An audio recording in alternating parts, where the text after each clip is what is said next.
impactados, porque claro, en la medida en que se iban generando todos estos dramas financieros, y la economía venezolana estaba tan mala al punto de que no era competitivo producir en Venezuela a menos que produjera subsidiadamente. Eso empezaron a surgir empresarios subsidiados. Es como PDVSA comienza a pensar en la posibilidad de hacer una apertura petrolera.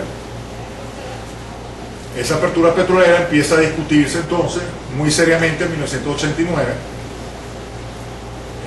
cuando hay unos interesados en la península de Paria, unas empresas japonesas, Mitsubishi, empresas americanas, interesadas en invertir en el Golfo de Paria por unos reservorios de gas que estaban bien. Entonces se presentaba el dilema cómo iban a participar estas empresas privadas en un negocio que estaba reservado al Estado según la ley de estatización del 75. En esa ley afortunadamente había una ventana que era el artículo 5 que permitía asociaciones estratégicas siempre y cuando se justificara esa inversión para los intereses nacionales y además los contratos fueran autorizados por ambas cámaras del Parlamento. En ese entonces había Cámara de Diputados, Cámara de Senadores, ambas cámaras tenían que aprobar los contratos.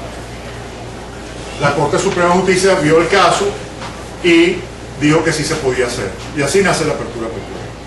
La apertura petrolera fue un proceso virtuoso donde a todas las empresas que se había expulsado en 1975, que se le había expropiado, acuérdense que esas concesiones duraban hasta 1983, se habían dado en el 43 por 40 años, y Pérez Jiménez, por cierto, abrió otra vez esa válvula porque el gobierno de Rómulo del 45, después de Gallegos, habían prohibido las concesiones, pero las crisis que comenzó a tener económicas, Pérez Jiménez en un momento determinado su gobierno invitó a abrir nuevas concesiones, abrió la válvula y se celebraron nuevas concesiones en su gobierno, por lo tanto habían concesiones que vencían en los años 90. Pero todas esas empresas, cuando se vencieran sus concesiones, sus activos revertían naturalmente al Estado sin pago alguno, pero por razones políticas había que estatizar. Entonces se apresuró el proceso, se trajo unos cuantos años para acá y se les pagó un dineral a las empresas para que se fueran. Entonces con la apertura regresaron nuevamente y regresaron con mucho entusiasmo, al punto que Venezuela en 1991 es percibido a nivel mundial como el país emergente por excelencia. Lo que hoy en día es Chile, lo que hoy en día es Brasil, bueno, en ese entonces se veía en Venezuela. Todo el mundo veía a Venezuela como el país emergente por excelencia. Por ejemplo, empresas como Procter & Gamble pusieron su sede latinoamericana en Venezuela. Parmalat puso su sede latinoamericana en Venezuela y así tantas otras. Empezó a abrirse el mercado de valores venezolano, la bolsa de valores, empezaron a cotizarse empresas como CanTV, que se privatizó en la bolsa de valores, la electricidad de Caracas, todas estas cosas, y empezó entonces un proceso muy positivo de crecimiento económico, al punto de que en 1990, 1992 Venezuela tiene un crecimiento económico de casi 9%, el más alto del mundo para ese entonces. Desgraciadamente en 1992, en febrero, intento de golpe de Estado, produce un freno total en el proceso que se estaba llevando a cabo. Un freno total alimentado por distintos factores que terminan dándole un golpe de Estado al presidente de la República, porque fue un golpe de Estado. Ese golpe de Estado, ¿quiénes se lo dan?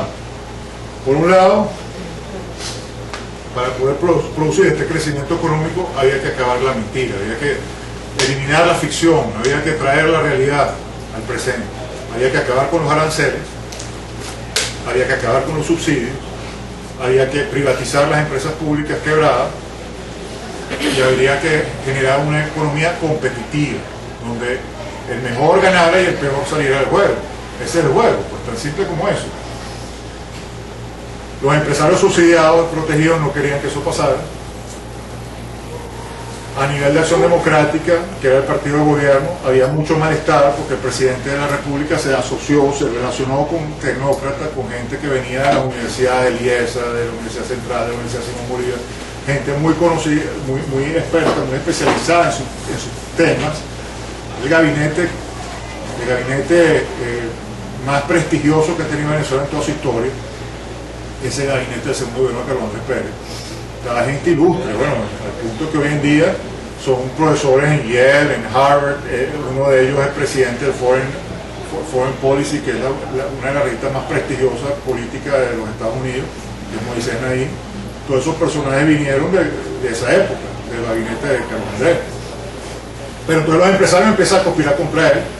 Acción Democrática, como no tenía ministros puestos como generalmente era el cabeza del partido de gobierno, decía quién eran los ministros, empezó a conspirar también contra Carlos Andrés. El fiscal general de la República en ese entonces, el Cobarsalón, venía con ganas de vengarse porque en el primer gobierno de Carlos Andrés le había quitado la Cancillería de manera unilateral sin consultárselo, y eso lo había ofendido lógicamente en su orgullo y quería vengarse. Obviamente los magistrados de la Corte Suprema de Justicia eran fichas de Acción Democrática, y así se tejió el golpe de Estado de Carlos Andrés Pérez.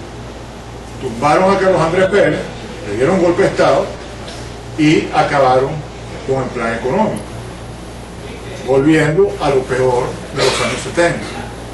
Pero como el modelo de los años 70 no era viable, el gobierno de Rafael Caldera, que fue el que le siguió al transitorio de Velázquez, tuvo que regresar entonces a las políticas económicas de Carlos Andrés, pero ya era muy tarde. El país estaba sumamente herido, estaba golpeado, y además pasó algo importante. En 1997, las economías del sudeste asiático recibieron un golpe brutal. Taiwán, Malasia, Singapur, Hong Kong, todas estas economías comenzaron a sufrir una recesión muy importante que generó un descalabro económico mundial que afectó, por supuesto, los precios del petróleo, que se desplomaron. Entonces, en 1998, el precio del petróleo venezolano llegó hasta a $7 el barril, la canasta, pero ahí está en 100, en 96, 97, está en $7 el barril. Y había una crisis política impresionante. El gobierno de Caldera había generado una crisis financiera, había intervenido en los principales bancos del país. La crisis política no se había resuelto, los partidos estaban heridos de muerte, y todo fue el caldo de cultivo entonces para que los mismos factores que tumbaron a Carlos Andrés Pérez trajeran al comandante Chávez y lo pusieron en la presidencia. Que no fue el pueblo que puso al presidente Chávez en la presidencia, pero los mismos factores que le dieron un golpe de Estado a Carlos Andrés Pérez, los que pusieron al comandante en la presidencia. Chávez en marzo del 98 tenía un 1% de la encuesta. 5 meses después, se parece que ya era presidente de Venezuela.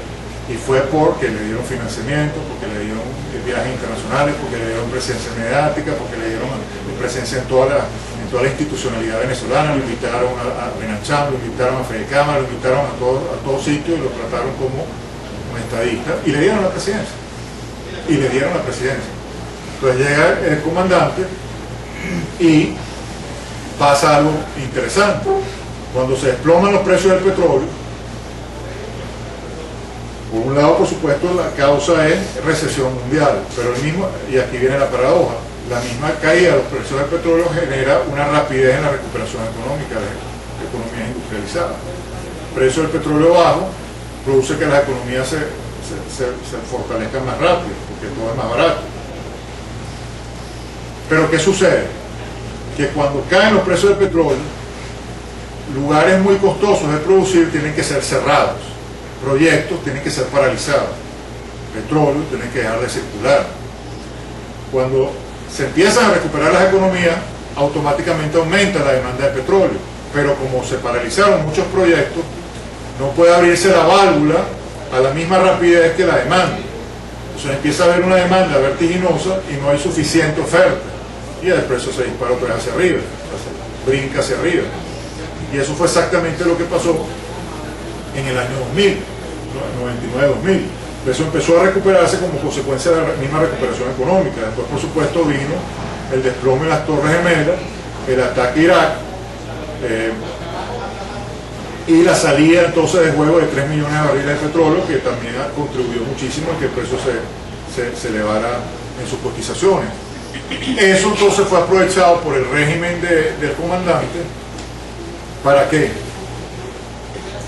Para regresar a lo más antropológico de las políticas públicas venezolanas, resucitar, pero fortalecido a la N potencia, al Minotauro, al Petroestado, con la diferencia que la población venezolana ya no era la de 1973. estamos hablando del año 2000. La crisis socioeconómica no era la misma. Acuérdense que en 1973 todavía estábamos gozando de la inmigración de gente trabajadora que vino en los años 40, los años 50, los años 60. Esa inmigración que vino en esa época, de gente trabajadora que venía con sus familias a hacer negocios en Venezuela, por políticas de Estado fue prohibida, y por políticas populistas de Estado también, a partir de los años 70, que estaba de moda el buen salvaje de Carlos Rangel,